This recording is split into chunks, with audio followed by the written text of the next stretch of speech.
어, 지금 이번 주에 그 국가에서 총리께서 직접 우리 한 앞으로 2주간을 이 코로나 바이러스를 잡는 아주 중요한 기간으로 설정을 했어요. 왜냐하면은 충분히 이제 이해가 되고 공감이 되는 것은 이제 4월 6일을 이제 아이들 개학일을 지금 계속 미루고 있잖아요. 계약을 계속 미루고 있어서 4월 6일로 이제 미뤄놨는데 이제 거기서 미뤄지면 이제 진짜 대책이 없거든요. 그래서 이제 한 2주 동안 이걸 한번 잡아보겠다라는 국가가 이제 이 의지를 피력을 한 거죠. 한 거고 그리고 이제 저희는 교회는 이 법을 지켜야 됩니다. 법을 지켜야 되기 때문에 이제 법 테두리 안에서 저희가 최선을 다해서 이제 안전거리 어제 총리께서 1m 이상 이제 안건조를 유지하는 선에서 이제 모임을 허가를 해줬고 이제 가능하면 온라인 예배를 이제 공고한다는 공고안이 이제 내려왔습니다. 그래서 그걸 지켜서 뭐 저희가 야 식당 가봐라 뭐 나이트클럽 가봐라 그렇게 얘기할 건 없어요. 우리가 법을 지키는 것은 남들과 비교해서 지키는 게 아니라 우리가 이제 준수해서 지키면 되니까. 그래서 여러분 오늘 자리 간격 이렇게 유지해서 예배 드리는 것도 이제 국가에서 허가해 준 법 안에서 드리는 거라서 뭐 온라인으로 드린다 오프라인으로 드린다 그게 중요한 게 아니라 이 법 안에서 우리가 최선을 다해서 이제 나라를 위해서 섬기고 또 더불어서 저희가 이 기간에 어려운 이웃들을 위해서 우리가 도움의 손길도 조금 해야 될 것 같고 그리고 사실은 지금 진짜 위기는 아직 시작이 되지 않은 것 같아요. 왜냐하면 이제 유럽과 미주가 이제 시작이 됐고 그리고 아직 아프리카 또 중남미, 남미 이런 데가 이제 시작이 되고 있기 때문에 이제 팬데믹이라고 전 세계 대유행을 하는 그런 질병이라서 이제 국가가 앞으로 그런 것들을 어떻게 해야 될지 오늘도 이번 주에도 이제 미국에 다녀온 사람, 유럽에 다녀온 사람들로 인해서 확진자들이 생겨나고 있는데 그거에 대해서 어떻게 대책을 해야 될지 이제 저희가 많이 기도를 해야 될 것 같아요. 그래서 이런 마음을 많이 담아주시고 또 기도해주시고 또 여러분도 기본적인 거 이렇게 기간이 길어지면 이제 귀찮고 지겹고 막 이런 마음이 들잖아요. 이제 마스크도 하기 싫고 안 걸리는 것 같은데 이럴 때가 위험할 때거든요. 그래서 여러분 이 개인 위생이라든지 또 몸 컨디션 관리, 면역력 관리를 잘 하셔서 이제 안전하게 이 기간이 지날 수 있도록 여러분 노력을 해주시면 좋을 것 같습니다. 오늘 레위기 20장입니다. 오늘 레위기 20장 1절에서 27절 말씀을 제가 다 읽어드릴게요. 좀 중요한 내용이어서 여러분이 눈으로 같이 보시면 좋을 것 같습니다. 가정에서 우리 온라인 예배 드리시는 우리 성도님들도 성경을 이렇게 펼치셔서 같이 보시면 좋을 것 같아요. 여호와께서 모세에게 말씀하여 이르시되 너는 이스라엘 자손에게 또 이르라. 그가 이스라엘 자손이든지 이스라엘에 거류하는 거류민이든지 그의 자식을 몰렉에게 주면 반드시 죽이되 그 지방 사람이 돌로 칠 것이요 나도 그 사람에게 진노하여 그를 그의 백성 중에서 끊으리니 이는 그가 그의 자식을 몰렉에게 주어서 내 성소를 더럽히고 내 성호를 욕되게 하였습니다. 그가 그의 자식을 몰렉에게 주는 것을 그 지방 사람이 못 본 채 하고 그를 죽이지 아니하면 내가 그 사람과 그의 권속에서 진노하여 그와 그를 본받아 몰렉을 음란하게 섬기는 모든 사람을 그들의 백성 중에서 끊으리라. 접신한 자와 박수무당을 음란하게 따르는 자에게는 내가 진노하여 그를 그의 백성 중에서 끊으리니 너희는 스스로 깨끗하게 하여 거룩할지어다. 나는 너희의 하나님 여호와이니라. 너희는 내 규례를 지켜 행하라. 나는 너희를 거룩하게 하는 여호와이니라. 만일 누구든지 자기 아버지나 어머니를 저주하는 자는 반드시 죽일지니 그가 자기 아버지나 어머니를 저주하였은즉 그의 피가 자기에게로 돌아가리라.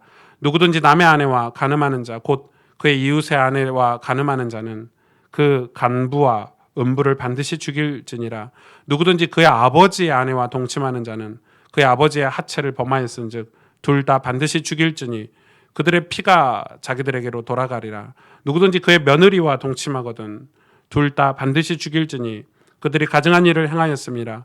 그들의 피가 자기들에게로 돌아가리라. 누구든지 여인과 동침하듯 남자와 동침하면 둘 다 가증한 일을 행함인즉 반드시 죽일지니 자기의 피가 자기에게로 돌아가리라. 누구든지 아내와 자기의 장모를 함께 데리고 살면 악행인즉 그와 그들을 함께 불사를지니 이는 너희 중에 악행이 없게 하려 함이라.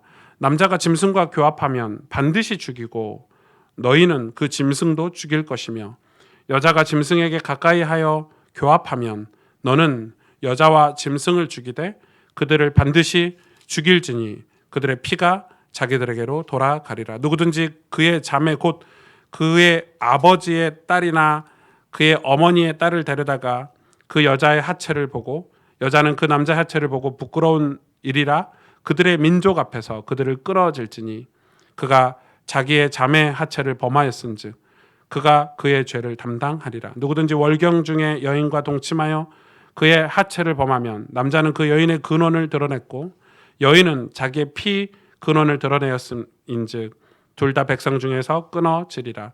내 이모나 고모의 하체를 범하지 말지니 이는 살부치의 하체인즉 그들이 그들의 죄를 담당하리라. 누구든지 그의 숙모와 동침하면 그의 숙부의 하체를 범함이니 그들은 그들의 죄를 담당하여 자식이 없이 죽으리라. 누구든지 그의 형제 아내를 데리고 살면 더러운 일이라. 그가 그의 형제 하체를 범함이니 그들에게 자식이 없으리라. 너희는 나의 모든 규례와 법도를 지켜 행하라. 그리하여야 내가 너희를 인도하여 거주하게 하는 땅이 너희를 토하지 아니하리라. 너희는 내가 너희 앞에서 쫓아내는 족속의 풍속을 따르지 말라.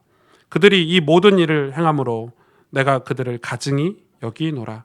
내가 전에 너희에게 이르기를 너희가 그들의 땅을 기업으로 받을 것이라.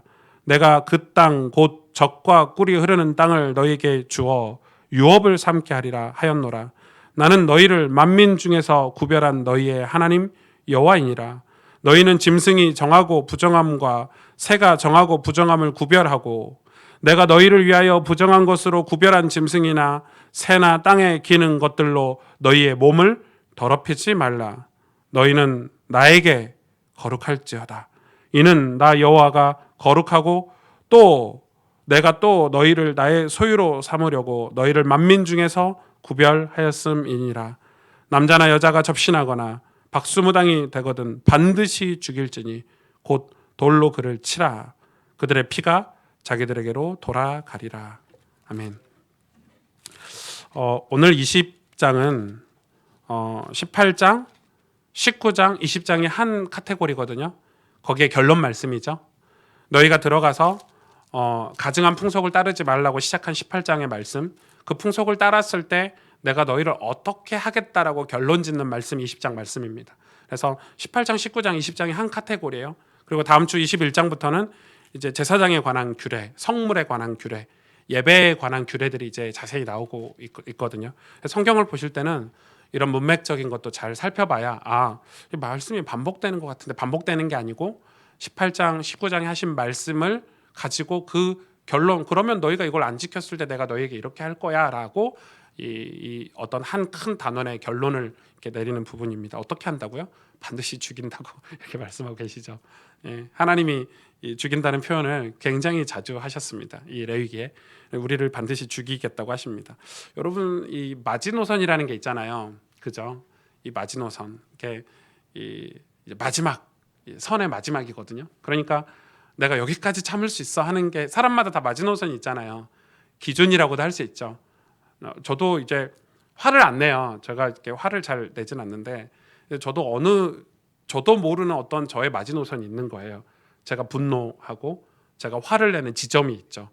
그 지점을 어릴 때나 이제 제가 성숙하지 않을 때는 잘 몰랐죠. 내가 왜 화를 내지 그걸 잘 몰랐는데 이제 성숙해서는 제 삶을 이렇게 컨트롤할 수 있는 성숙함이 있을 때는 제가 어느 지점에 분노하고 어느 지점에 화를 내고 이게 이제 이 컨트롤할 수가 있는 게 이제 성숙한 사람이잖아요. 그래서 교육을 통해서 또 신앙을 통해서 이거는 화를 내야 되는 거구나 이런 것들이 있죠. 저에게도 마지노선이라는 게 있어요. 제가 사람을 상대할 때도 되게 이렇게 인간관계를 잘 하죠. 잘 하고 잘 돕고. 근데 나 저 사람하고 이제 안 만나야 되겠다. 마지노선이 있죠. 나 저 사람하고 상대하지 않아야 되겠다. 마지노선이 있어요. 저 같은 사람이 더 무서운 거거든요. 다 잘해주고 막 바보같이 이렇게 다 사람하고 친한 사람이 그게 이제 이 마지노선이 무서운 거예요. 딱 있는 거죠. 저도 사람인데 모든 사람을 다 사귀고 살 수는 없잖아요. 마지노선이 있죠. 하나님도 마지노선이 있어요. 언제 진노하시냐? 하나님이 항상 시도 때도 없이 기분 나쁠 때마다 진노하시는 게 아니고 하나님이 막 감정적으로 너희들 나한테 너무한 거 아니야? 진노 막 이렇게 하시는 게 아니고 하나님도 마지노선이라는 게 있어요. 하나님에게 기준이 있단 말이에요. 기준이. 그걸 우리가 성경을 통해서 확인을 해야 되겠죠. 물론 구약은 율법이고 신약에 와서는 그 마지노선이 조금 다른 개념으로 우리에게 적용이 되고 있지만 그래도 하나님이 구약을 통해서 우리에게 주신 어떤 기본적인 선은 우리는 공부를 하고 가야 된다고 저는 생각해요. 그래야 신약이 이해가 돼요. 그래야 예수님의 십자가에서 우리를 용서하신 그 용서가 얼마나 큰지, 그 사랑이 얼마나 큰지, 우리가 신앙생활을 어떻게 해야 되는지 알 수 있다고 저는 생각해요. 성령의 우리가 도우심을 구하고 우리가 새 사람으로 살아가는 어떤 이 길라잡이 역할을 구약이 다 한단 말이에요. 그래서 구약을 공부하는 거죠. 진노라는 뜻은 이제 우리가 진노 이러면 이제 사람이 진노한다 이렇게 표현하는 거는 틀린 표현이래요. 왜냐하면 진노라는 거 단어 자체가 누가 하는 거냐면 존엄하신 분이 하는 게 진노예요. 그러니까 제가 만약에 막 분노, 제가 막 화를 내면 그건 진노가 아니에요. 그건 화나는 거예요. 그냥 짜증내는 거예요. 그냥 화내는 거예요.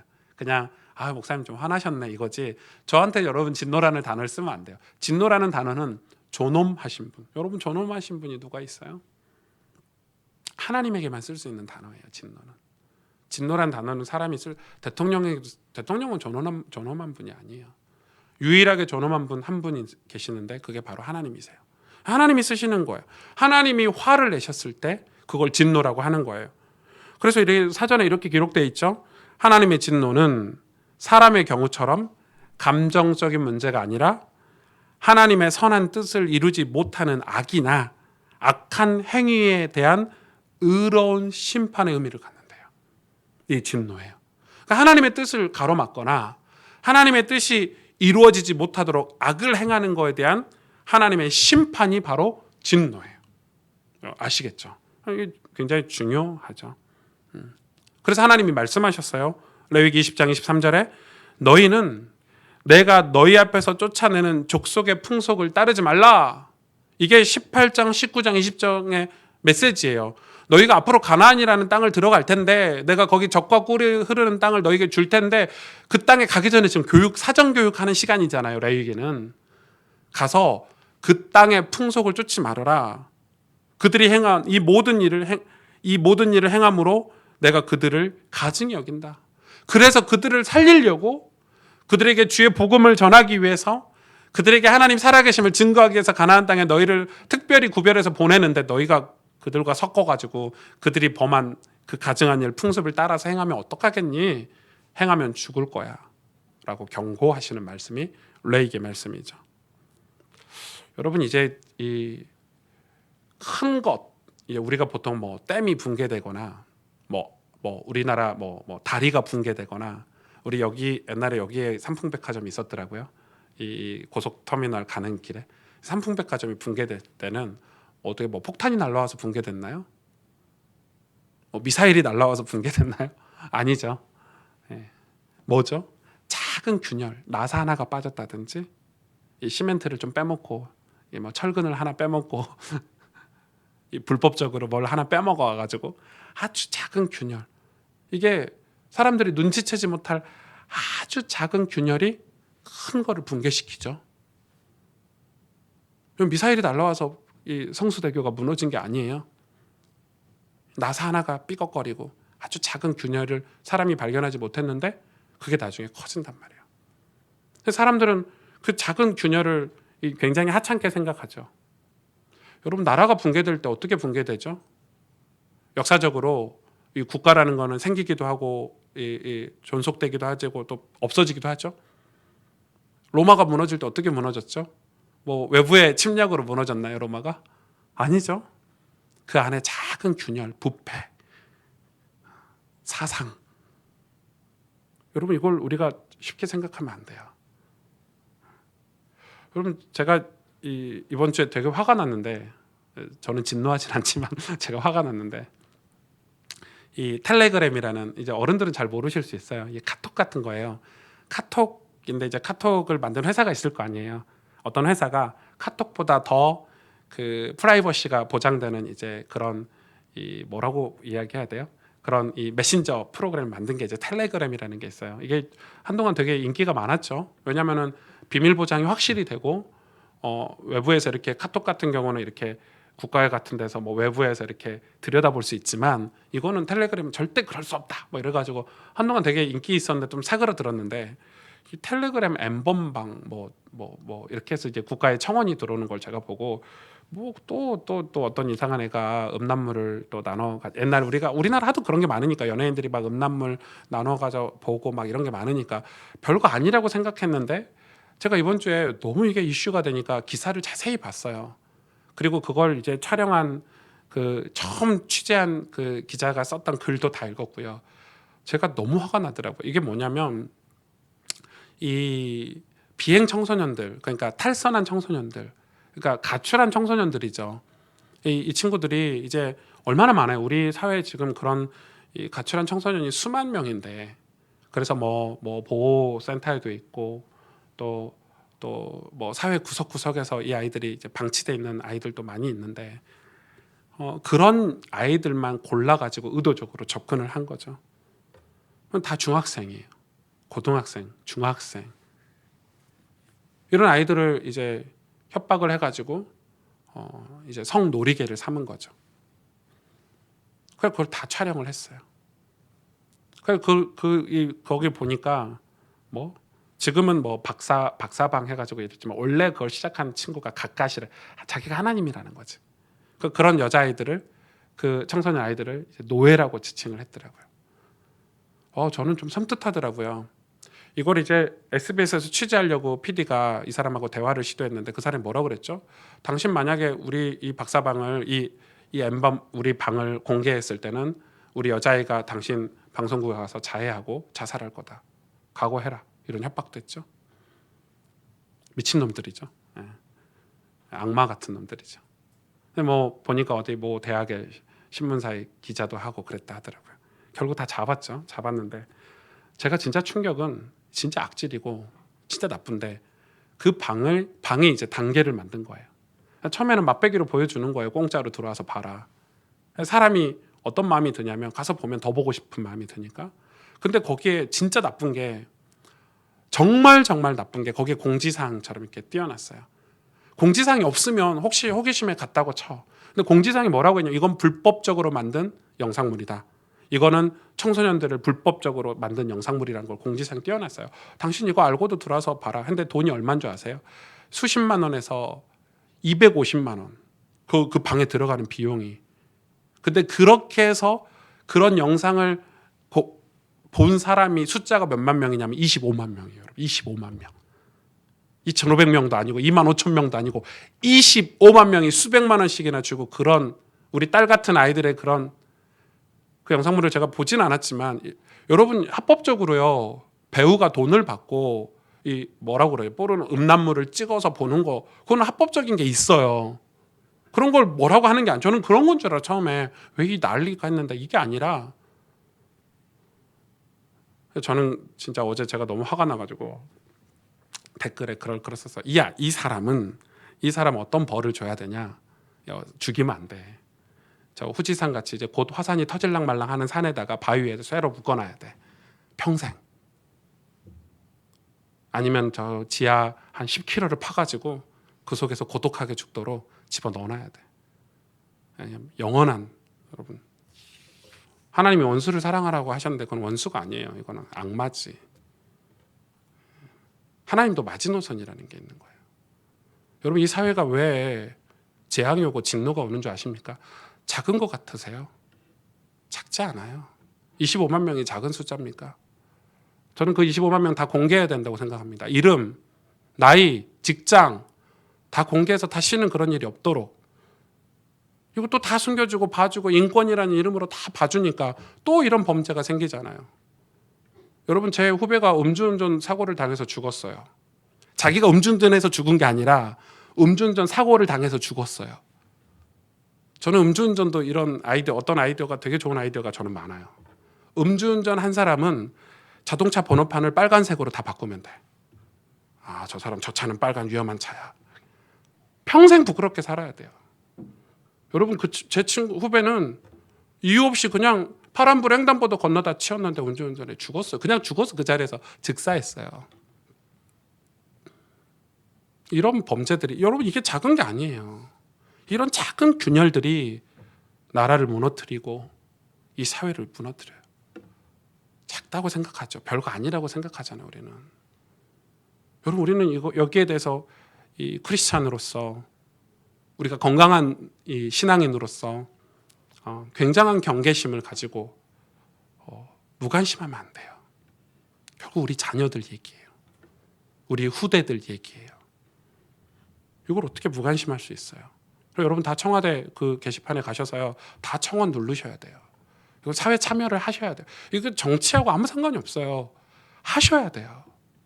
하셔서 국가가, 국민이 이렇게 분노하고 있다는 걸 알아야 돼요. 알아야 돼요. 그 N번방인지 텔레그램 N번방인지 뭔번방인지 화나지 않으세요? 그런 더 놀라운 거는 수많은 기독교인이, 그리스도인이 이걸 따른다는 거예요. 내가 너희 앞에서 쫓아내는 족속의 풍속을 따르지 말아라. 하나님이 쫓아내는 족속의 풍속을 누가 따라요? 언약의 백성들이 따른단 말이에요. 하나님이 쫓아내는, 가증이 여기는 족속의 풍속이 좋다고 우리는 가져와. 여러분 웃기지 않으세요? 아니, 하나님이 그거 싫어, 나 그거 너무너무 싫어하는 걸 우리는 가져와. 교회가 아무 분별 없이, 그게 문화라는 이름으로, 사상이라는 이름으로, 우리를 풍요하게 해준다는 이름으로 우리 안에 막 스며들고 있는데 우리는 막 가져와. 대표적인 예가 뭐죠? 자녀 교육, 교육 방식, 우리의 삶, 라이프 스타일. 여러분, 그리스도인은 삶도 달라야 된다고 저는 생각해요. 그냥 가지고 와. 가증한 풍속. 그 풍속이 오늘 20장에 하나님이 여러 가지 풍속을 18장, 19장에 말씀하셨지만 20장에 마지노선 되는 풍속 4가지를 얘기하셨어요. 이 4가지는 죽일 거야. 그 자리에서 죽일 거야. 만약에 그 땅의 백성들이 너희를 돌로 쳐서 죽이게 할 건데 그걸 안 한다면 내가 직접 죽일 거야 하신 내용이에요. 그 4가지. 첫째, 하나님께서 말씀하신 반드시 죽이는 죄, 죽어야 하는 죄. 첫째, 레위기 20장 2절에 보니까 그의 자식을 몰렉에게 주면 반드시 죽이되 그 지방 사람이 돌로 칠 것이요. 자, 그의 자식을 몰렉에게 주는 죄. 하나님이, 여러분, 이 가나안에 가면 우상이 엄청 많습니다. 여러분, 뭐 아세라 목상도 있고요. 우리가 본 뭐 바알신도 있고 그러잖아요. 우리 배웠잖아요. 막 더럽고 추접하고 이런 신들이 많은데 하나님이 마지노선으로 정해놓은 우상이 있는데 그게 몰렉신이에요. 도대체 몰렉이 누구길래 하나님이 이렇게. 그러니까 바알신을 섬기거나 아세라 목상을 섬길 때는 이 하나님이 그 조금의 여지를 둔다는 말이죠. 진노는 아닌 거야. 그냥 뭐 너희가 바알신을 섬기고 뭐 이렇게 아세라 목상을 이렇게 섬기면은 너희 그냥 그냥 너만 죽어. 너희 가문은 안 죽일게. 뭐 이런 거예요. 뭐 약간의 이 마지노선이. 근데 몰렉은 하나님이 화를 내셨어요. 돌로 다 쳐 죽일 거야. 그 가문을 다 이 백성에게서 끊어버릴 거야. 완전히 하나님 마지노선인 거죠. 근데 이 몰렉이 도대체 누구냐? 이 몰렉이 누구냐? 이 가나안 안에 가나안 사람들도 이방인이라고 하는 족속이 하나 있었는데 그게 암몬 사람, 암몬 족속이에요. 여러분, 구약에서 앞으로 제가 구약을 설교할 때마다 이 암몬에 대해서 많이 설교를 할 건데 되게 재밌는 민족이에요. 암몬. 이 암몬 사람이 섬기던 신이 바로 몰렉 신이에요. 열왕기 상에는 뭐 밀곰, 몰록, 밀감, 뭐 말감 이렇게 표현이 되어 있는데 밀곰 같은 단어예요, 사실은. 이 몰렉이 도대체 뭐길래 하나님 이렇게 화를 내시냐? 이 몰렉이 도대체 어떤 우상이길래 화를 내시냐? 이 몰렉 신은 얼굴은 황소로 이렇게 돼 있어요. 몸은 철기로 만들었는데 몸은 이 사람 몸인 거예요. 지금 이게 움직여서 저 아이를 받는 게 아니라 저 신이 이렇게 만들어졌어요. 이렇게 저를 보시면 그냥 이렇게 동상이에요. 동상, 이런 동상. 이게 동상이죠. 근데 저 동상 밑에 뭐가 있냐면 불을 지피는 데가 있어요. 그 사타구니 쪽에 불을 막 지펴요. 그러면 이 몸이 어떻게 되죠? 손이 이 손이 뜨거워지겠죠. 이게 뜨거워질 때 아이를 그 위에 얹어요. 아이 어떻게 되죠? 타 죽는 거예요. 여러분 생각해 보세요. 그 손 위에 아이를 엄청 뜨거운 이 우상 손 위에 아이를 거기다 얹어요. 애가 바로 직사하면 좋겠는데 차라리 얼마나 고통을 당하다 죽겠어요. 어린아이가. 한빈이가 지금 눈이 아파가지고 어제 주사를 맞으러 갔는데 얼마나 울어요. 주사 맞는데. 그것만 봐도 부모가 마음이 아프지 않아요? 속상하고 대신 맞고 싶고. 근데 자기 아이를 그 신에게 바치는 거예요. 여러분 근데 이해가 안 가지 않아요? 어떻게 내 아이를 저 우상에게 바칠 수 있을까? 바치는 것도 이해가 안 가는데 그냥 뭐 네팔 같은 데 가면은 여자애 바치잖아요. 근데 그 여자애는 신으로 사는 거야.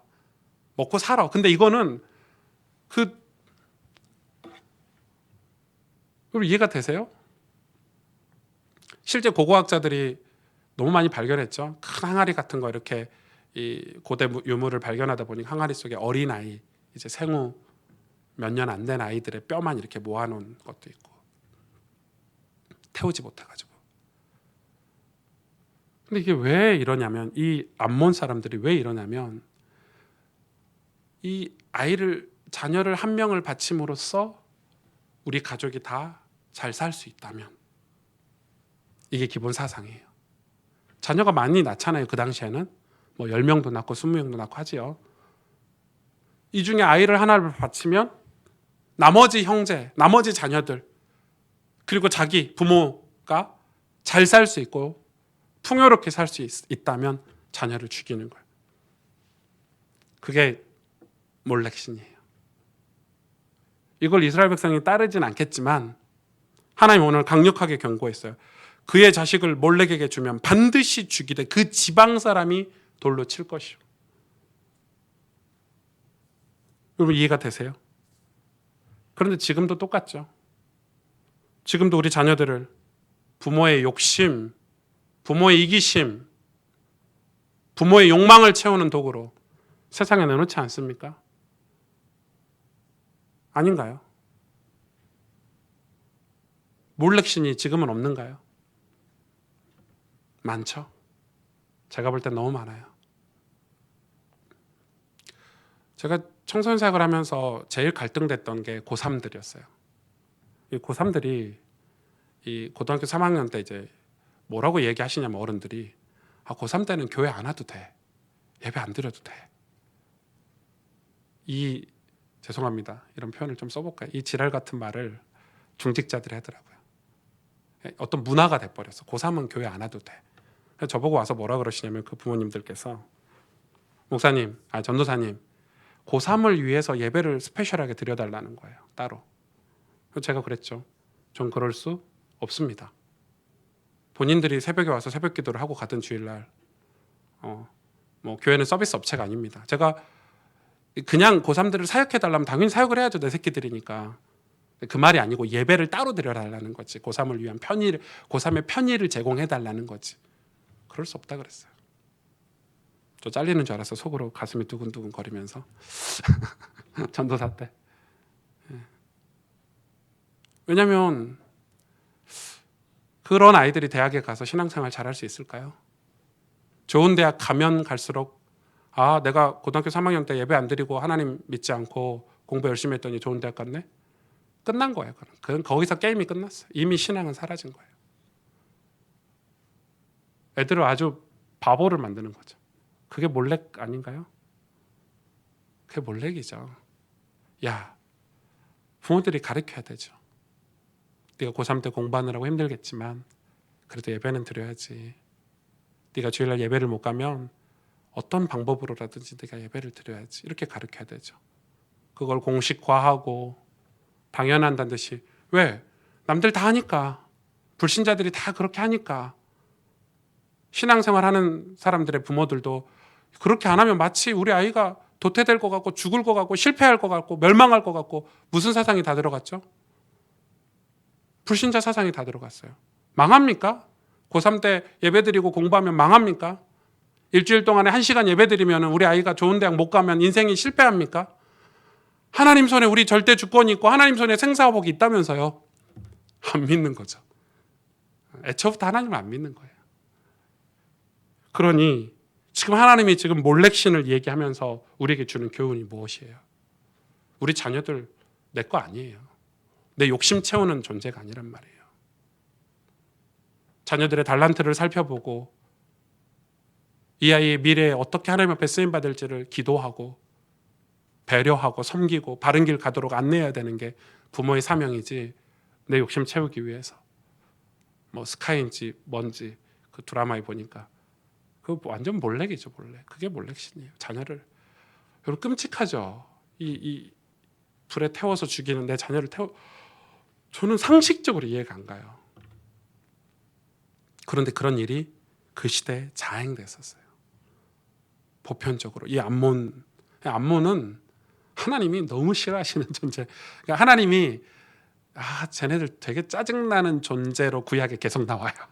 암몬이라는 존재에 대해서 계속 하나님이 상징적으로, 상징은 실제로 그런 민족이었고, 이 암몬 사람 기억해 두시면 좋을 것 같아요. 몰렉 기억하셔야 돼요. 그러면서 두 번째, 하나님께서 말씀하신 반드시 죽어야 되는 죄 두 번째는 레위기 20장 6절에 보니까 접신한 자와 박수무당을 음란하게 따르는 자에게는 내가 진노하여 그를 그의 백성 중에서 끊으리니. 20장 마지막 절에도 비슷하게 한 번 더 반복했죠. 남자와 여자가 접신하거나 박수무당이 되거든 반드시 죽일지니 곧 돌로 그를 치라. 하나님의 마지노선이 뭐였냐면 접신한 자와 박수무당을 음란하게 따르는 자. 접신한 자와 박수무당이 누구예요? 무당이죠. 무당. 접신한 자, 신들린 자. 지금으로 말하면 무당이죠.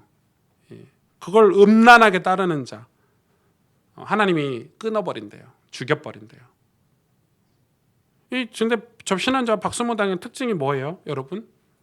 다 우리의 과거를 또 미래를 알고 싶은 인간의 욕망이 거기에 다 담겨 있어요. 여러분 무당을 왜 찾아가죠?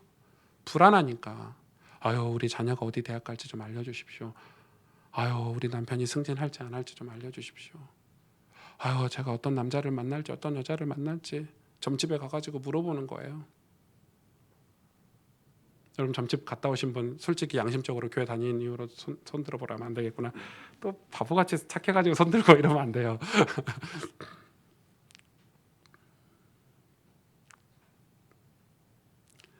마귀도 능력이 있죠. 타락한 천사니까 우리의 과거를 정확히 맞춘다고 해요. 그러나 그 무당들이 이야기하는 미래 얘기는 맞출 수 없대. 성경에 기록돼 있죠. 마귀는 미래는 몰라요. 우리의 미래는 하나님 손에 있어요. 하나님만 아세요. 이게 하나님이 왜 이걸 경고한 거죠? 인간의 욕망을 경계한 거죠. 왜 우리가 미래가 알고 싶죠? 왜 미래가 궁금하죠? 허황되고 헛된 마음들, 하나님 앞에서 신실하게 살려고 하지 못하게 하는 마음들. 그래서 이런 거에 한번 빠지기 시작하면요, 대책 없죠. 10만 원짜리 점치다가 100만 원짜리 치고 1000만 원짜리 치고 완전히 귀신에게 농락당해가지고요. 그래서 오늘 내가 해야 될 사명, 내가 오늘 살아야 될 성실한 삶, 내가 내 가족들과 내 이웃들에게 살아야 될 그런 삶, 하나님 말씀에 순종해서 살아야 할 삶은 온데간데 없어지고 이제 막 이 무당들에게 완전히 꽂혀가지고 여기 사로잡혀 사는 거예요. 사주, 팔자, 운명. 하나님 이거를 마지노선으로 잡았어요. 접신한 자 박수무당을 음란하게 따르면, 음란이란 단어를 쓰셨죠. 하나님이 아닌, 하나님과 이미 결혼을 했어. 우린 예수님을 우리의 신랑 삼았어. 결혼했는데 다른 신을 또 교배하고 다른 신과 동거하고, 이 중 두 마음을 품는 자를 하나님 싫어하신다고 그랬어요. 두 마음을 품는 자를 어마어마하게 하나님 경계하고 계시죠. 그리고 세 번째, 레위기 20장 9절에 보니까 만일 누구든지 자기의 아버지나 어머니를 저주하는 자는 반드시 죽일지니, 반드시 죽일지니. 자기 아버지와 어머니를 저주하는 자를 죽일지니. 자기 아버지나 어머니를 저주하는 죄, 이것도 하나님이 마지노선으로. 이건 해석을 굉장히 잘해야 되겠죠. 우리가 부모를 원망하는 경우가 있어요. 저도 그렇거든요. 예, 제가 좀 창피하고 부끄럽지만 성숙하지 못해서 저희 어머님 그 천국 가셨을 때는 펑펑 울었습니다. 진짜 얼마나 울었는지 몰라요. 저희 아버님 천국 가실 때는 눈물이 안 나더라고요. 그게 이제 자라오면서 이 두 분에게 겪은 어떤 제 감정 상태겠죠. 아버지 돌아가셨는데 아버지 천국 가셨으면 됐지 뭐 이 정도고, 저희 어머니 돌아가셨는데 아이고 하나님 왜 이렇게 뭐 일찍 데려가셨어요 이렇게 하고, 제가 이 가족들한테는 이렇게 그 감정을 표현을 안 했지만 혼자 엄청 차에서 울었습니다. 너무 슬프더라고요. 너무너무 슬프고 보고 싶고, 지금도 어머님 생각나면 눈물이 나고 보고 싶고 참는 거죠. 그러니까 여러분 그런 마음이 있어요. 사람은 다 원망하는 마음들, 싫은 마음들. 근데 왜 저주하면 하나님이 이걸 마지노선으로 삼았죠? 부모를 저주해서는 안 돼요. 왜냐하면 성경에 기록한 부모의 그런 역할은 하나님의 역할이기도 해요. 이 말은, 부모를 저주한다는 말은 우리가 하나님이 우리를 교육하실 때 우리 마음에 안 들 수 있거든요. 신앙이 성숙하지 못했을 때 하나님이 우리에게 주시는 진노, 재앙에 우리는 하나님을 저주하는 경우가 종종 있어요. 예를 들어서 지금 같은 상황이에요. 코로나 바이러스 같은 상황이에요. 많은 사람들이 하나님께 짜증내요. 왜 하나님께 짜증내는지 모르겠지만 하나님을 저주해요. 하나님 없는 거 아니야? 아, 하나님 너무하시네. 아, 나 이제 안 믿어. 나 이제 몰라. 하나님. 이런 거예요. 근데 하나님이 우리를 보실 때는 엄청난 구원의 섭리를 가지고 우리를 인도하시잖아요. 우리 인간이, 성숙하지 못한 인간이, 은혜를 받지 못하고 깨닫지 못한 인간이 하나님의 섭리를 알 수 있어요. 그래서 그 순간적으로 저주하는 경우가 너무 많죠. 성경에 그런 인물들이 너무 많죠. 그걸 경계하신 거예요. 근데 그게 왜 부모냐? 우리가 육신의 부모를 향해서도 그런 경우가 많아요. 부모가 아무리 큰 잘못을 했어도 부모예요. 우리를 낳아주시고 뭐 길러주시지 않은 부모도 있어요. 제가 청소년 사역을 하다 보니까 어떤 여자아이가, 이 여자아이는 아버지가 알코올 중독이세요. 얼마나 심한지. 이 엄마는 그리고 또 이제 뭐죠? 이 산소통을 끼고 결국 돌아가셨죠.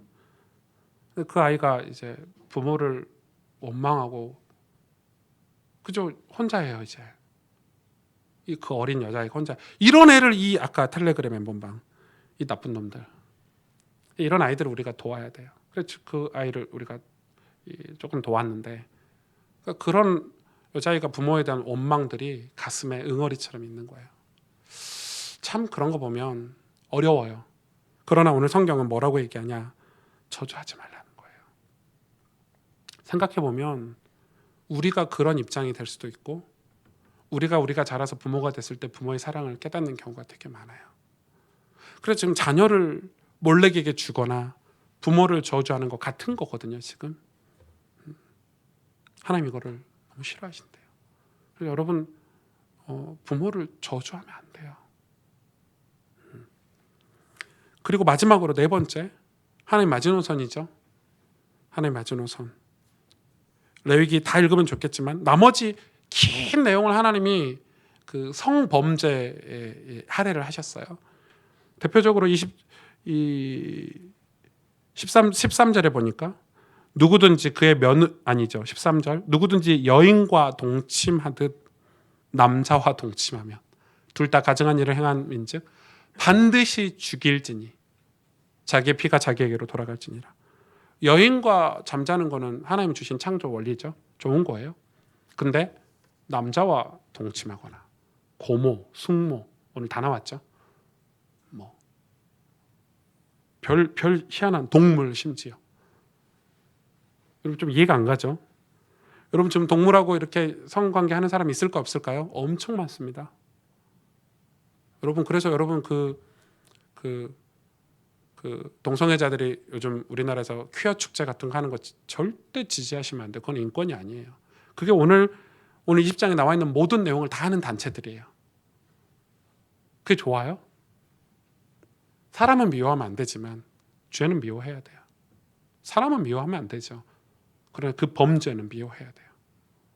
오늘 이 성적인 범죄에 대해서 이 얘기를 하는 거예요. 가족, 동성과 성관계하는 죄, 가족과 성관계하는 죄, 동성과 성관계하는 죄, 짐승과 성관계하는 죄, 반드시 죽이겠대요. 근데 이게 별거 아니라고 생각하십니까? 가나안에는 이런 일들이 자행돼 있었어요.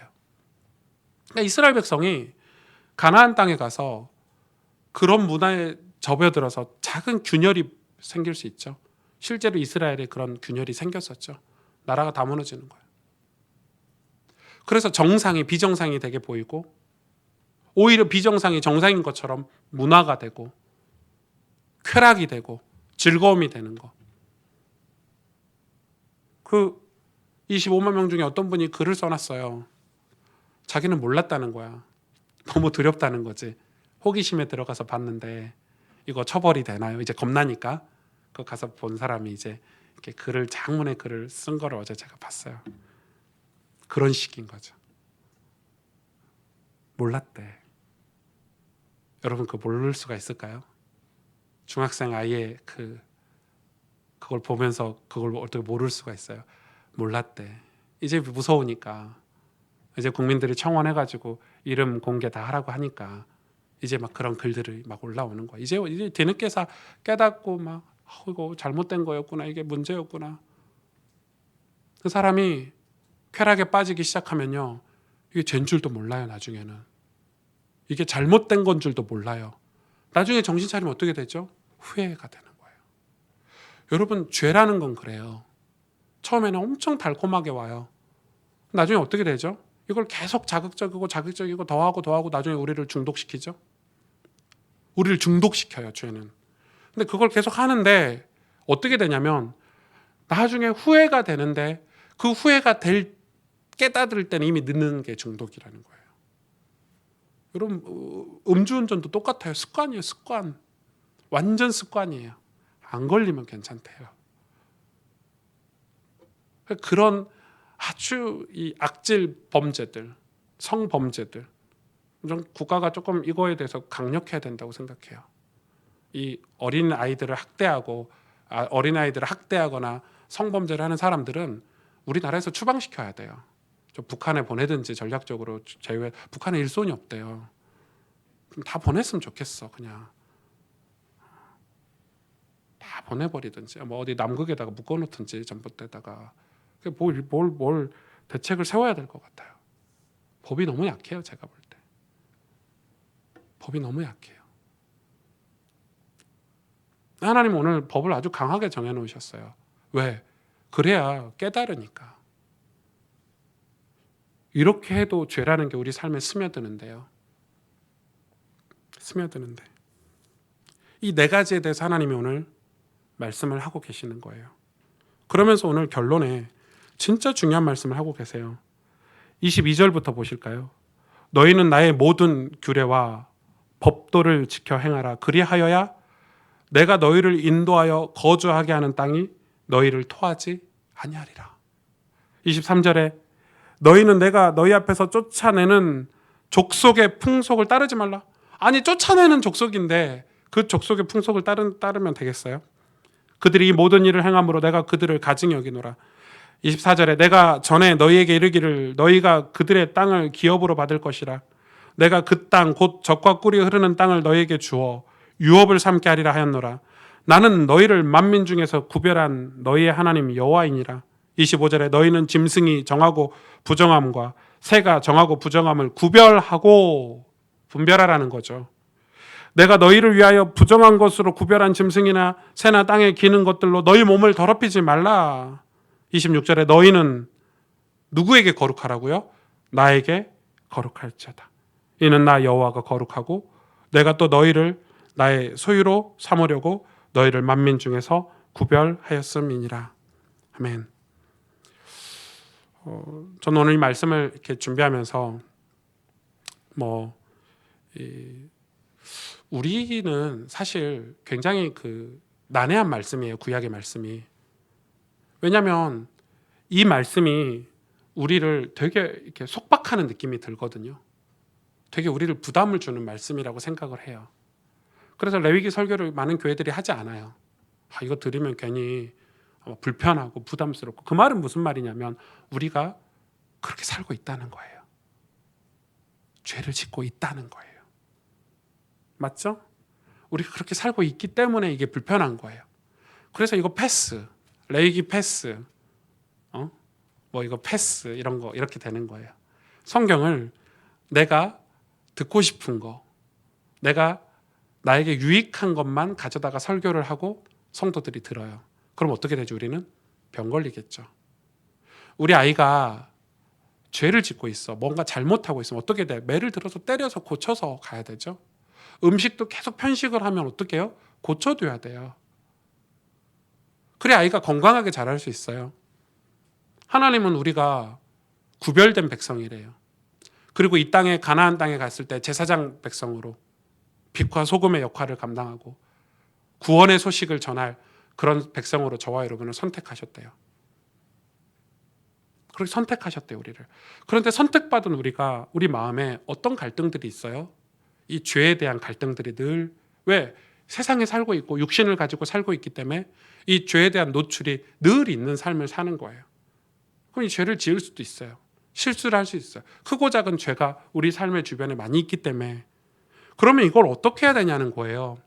이 죄에 대해서 시편 11편에 다윗이 이렇게 고백을 했죠. 내가 여호와께 피하였거늘 너희가 내 영혼에게 새같이 내 산으로 도망하라 함은 어찌함인가. 악인이 활을 당기고 화살을 쉬에 먹이며 마음이 바른 자를 어두운 데서 쏘려 하는도다. 터가 무너지면 의인이 무엇을 하랴.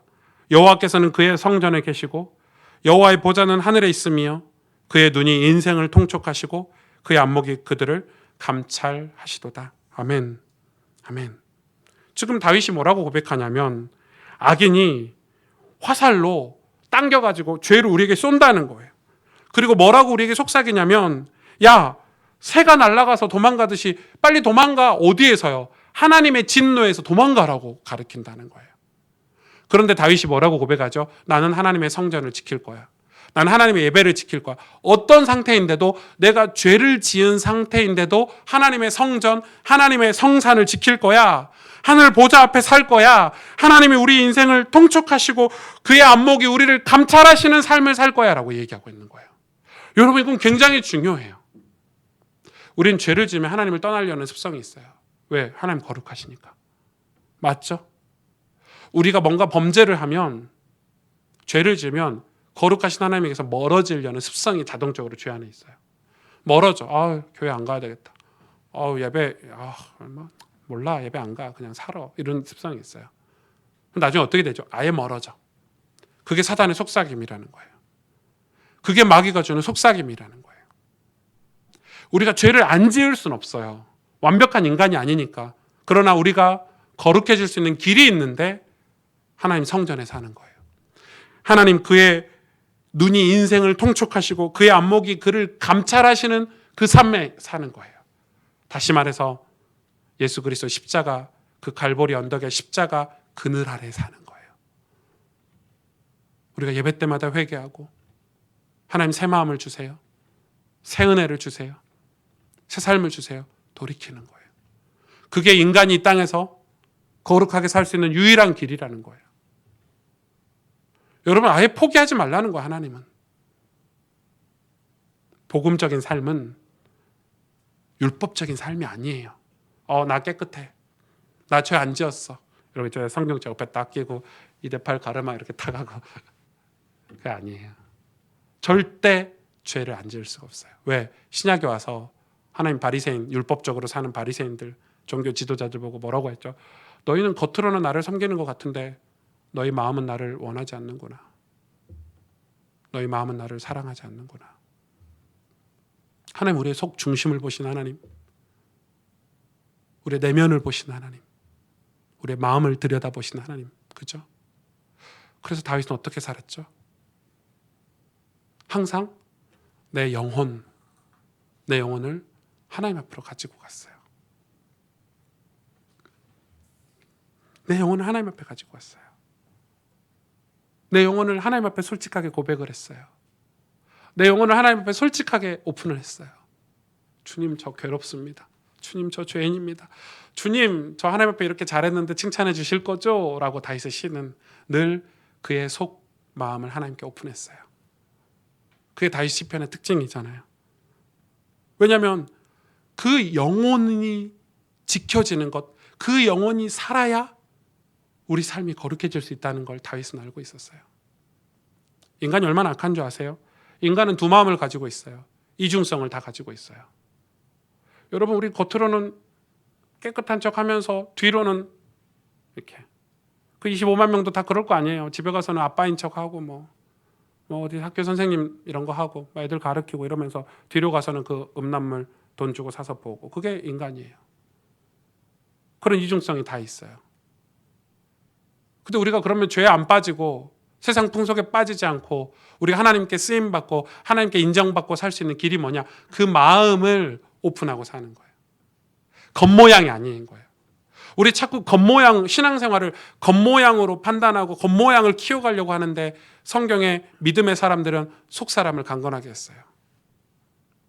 저도 그래요. 전 목사잖아요. 교회가 부흥하면 기분이 좋아요. 교회 성도들이 늘어나면 기분이 좋죠. 두 마음이에요. 물론 제 마음은 한 영혼 한 영혼이 하나님께 돌아오는구나. 하나님 기뻐하시겠구나. 저 영혼이 예수님 믿고 구원받아서 하나님 앞으로 가니까 행복하구나. 이런 마음이 있지만 또 한편에 악한 마음은 교회가 좀 커졌네. 우리 교회 좀 큰 교회 됐네. 그래서 저의 싸움은, 제가 이 교회 바닥에 와서 엎드려서 기도하는 싸움은 그 내면을 지키는 싸움인 거예요. 교회가 10,000명, 20,000명, 30,000명 되면 무엇 하겠습니까? 영혼이 병들어서 변질됐는데 하나님 보실 때 기뻐하시지 않으신대요. 그리고 마태복음, 마가복음 예수님의 그 가르치신 말씀들을 보니까 이해가 되는 거예요. 이 말씀이 얼마나 중요한지. 우리는 우리 내면을 지킬 수 있어야 돼요. 우리의 속사람을 지킬 수 있어요. 그 지킬 수 있는 방법이 뭐냐면 나에 대해서 거룩하래요. 너희는 나에게 거룩할지어다. 우리가 누구에게 거룩하면 안 돼요? 사람에게 거룩할 필요가 없어요. 국가에 우리가 거룩할 필요가 없어요. 교회가 국가를 위해서 예배드립니까? 우리가 세상을 향해서 거룩할 필요가 없다니까요. 자꾸 우리의 기준이 세상에서 거룩한 척, 그래도 내가 장로인데 말이야, 내가 목사인데 사람들이 나 쳐다보면서 그래도 내가 그래도 좀 이렇게 자선도 하고 좀 말도 좀 가려하고, 물론 그게 필요하겠지만 성경은 그렇게 얘기하고 있지 않아요. 나에게 거룩하래요. 하나님께 거룩하세요. 그 말은 무슨 말이에요? 하나님 앞에 서라는 거예요. 다윗처럼 그의 성전에 누가 계세요? 여호와가 계세요. 여호와의 보좌는 하늘에 있으며 우리가 하늘을 보고 살라는 거예요. 여호와를 보좌를 바라보고 살라는 거예요. 철저하게 하나님 앞에서. 저는 그 싸움을 싸우고 있어요. 기도할 때마다 그 기도밖에 안 해요. 저는 하나님, 저 교만하고 싶지 않습니다. 오만하고 싶지 않습니다. 하나님, 저 하나님께 버림받고 싶지 않습니다. 하나님, 저 하나님 사랑, 하나님 주시는 그 은혜 놓치고 싶지 않습니다. 두렵습니다. 교회가 부흥되지 않아도 좋으니까, 내 사역에 열매가 없어도 좋으니까 하나님 저를 떠나지 말아 주시옵소서. 그게 저희 기도예요. 우리는 하나님과의 이런 신실하고 친밀한 관계, 이게 없으면 어떻게 될까요?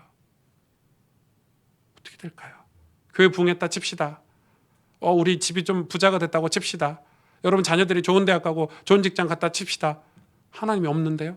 가나안이에요. 그게 암몬 족속이에요. 영원한 지옥으로 가는. 천국과 지옥이 없다면 좀 섬겨볼만 할 수 있다 이렇게 쳐요. 그러나 그렇지 않아요. 우리에겐 내세가 있어요. 하나님이 계시다니까요. 영원한 영적인 세계가 있다니까요. 그래서 우리가 이 가나안 땅은 우리가 살아가고 있는 이 시대고 우리가 살고 있는 이 땅이잖아요. 이 가나안은 구약의 하나의 지형적인 의미도 있지만 그 지금 이 모세오경을 통해서 출애굽해서 광야, 가나안, 이거는 저희에게 신앙의 상징적인 의미를 부여하거든요. 구원받기 전에 우리는 애굽, 우리 예수님을 믿고 우리가 훈련되고 연단되는 과정은 광야, 그리고 우리가 이 땅에서 사명을 감당해야 될 이 시대, 이 땅이 바로 가나안이라는 곳이에요. 우리가 살고 있는 이 나라, 이 민족. 거기서 하나님의 백성이 살아갈 어떤 이유, 존재 이유, 그걸 오늘 레위기를 통해서 찾아야 되는 거예요. 찾아야 되는 거예요. 여러분, 이 말씀을 들으면서 우리에게 이제는 메시지가 들려야 돼요. 하나님의 음성이 들려야 돼요. 저는 이 레위기 말씀을 이제 한 챕터가 끝나고 또 다음 챕터가 이제 다음 주부터 들어가기 때문에 너무 중요하죠. 하나님의 마지노선을 여러분 정확히 알고 있기를 원해요. 근데 거기서 우리가 어떻게 우리를 보호할 수 있고 우리 자녀들을, 가정을, 교회를 보호할 수 있어요? 우리 영혼이, 우리의 마음이 병들지 않는 거예요. 사람들이 마음이 병드니까 육신적인 죄도 범해요. 범죄도 하는 거예요. 작은 균열, 우리 마음에 들어오는 아주 작은 균열들이 우리를 무너뜨려요. 그래서 그 작은 균열을 한 달, 두 달, 1년, 2년 그대로 가지고 가면 안 되는 거예요. 그래서 우리가 매주 예배를 드리는 거죠. 우리가 매일 성경을 읽는 거예요. 매일 하나님께 은혜를 구하고 사는 거예요. 그래야 우리 마음을 지킬 수 있어요. 다윗 보세요. 늘 하나님 앞에 진실하게 고백했어요. 주님, 저에게 은혜를, 주의 성령이 떠나지 않기를 늘 기도하고 사는 거죠. 우리 영혼을 지키고 우리의 내면을 지키는 신앙생활, 그게 신앙생활이에요. 우리는 지금 이 시대에 더 그래야 돼요. 왜? 외적인 것으로는 전부 다 그게 가식으로 보이고 가식일 수가 있어요. 우리의 외적으로 하는 사역들은 우리보다 불신자들이 더 잘하기도 해요. 이번 주에 고아원에 여러분이 후원해 주셔가지고 이 마스크하고 이 소독제하고 이렇게 후원금을 가지고 갔는데 좀 부끄럽더라고요. 왜? 기업들은 막 에어컨 달아주고 뭐 기업들은 막 수억씩 이렇게 허물하고, 근데 우리 뭐 돈 100만 원 들고 가고 마스크 몇 개 사갔는데 되게 부끄러운 거 있죠. 그런 느낌이 드는 거죠. 약간의 부끄러움이 느낌이 드는. 물론 이제 원장님이 저희 교회가 작은 교회인 줄 아시고 너무 감사하고 고마움을 표현해 주셨지만, 우리가 그런 걸로 세상을 이렇게 바꾸거나 변화시킬 수는 없는 거예요. 그걸 하지 말라는 게 아니라 더 해야 되겠죠. 더 해야 되겠지만 그게 세상을 향해서 거룩할 이유가 없어요. 우리가 하나님 앞에서 거룩해야 돼요. 하나님께 거룩해야 돼요. 하나님이 우리 인생의 신앙의 기준이 돼야 돼요. 하나님을 떠나지 마세요. 그래서 고백하잖아요. 이 다윗이 주님을 내 앞에 모심이요. 주님을 모시고 사는 거예요. 예수님을 모시고 사는 거예요. 그게 신앙생활이죠. 기도하겠습니다.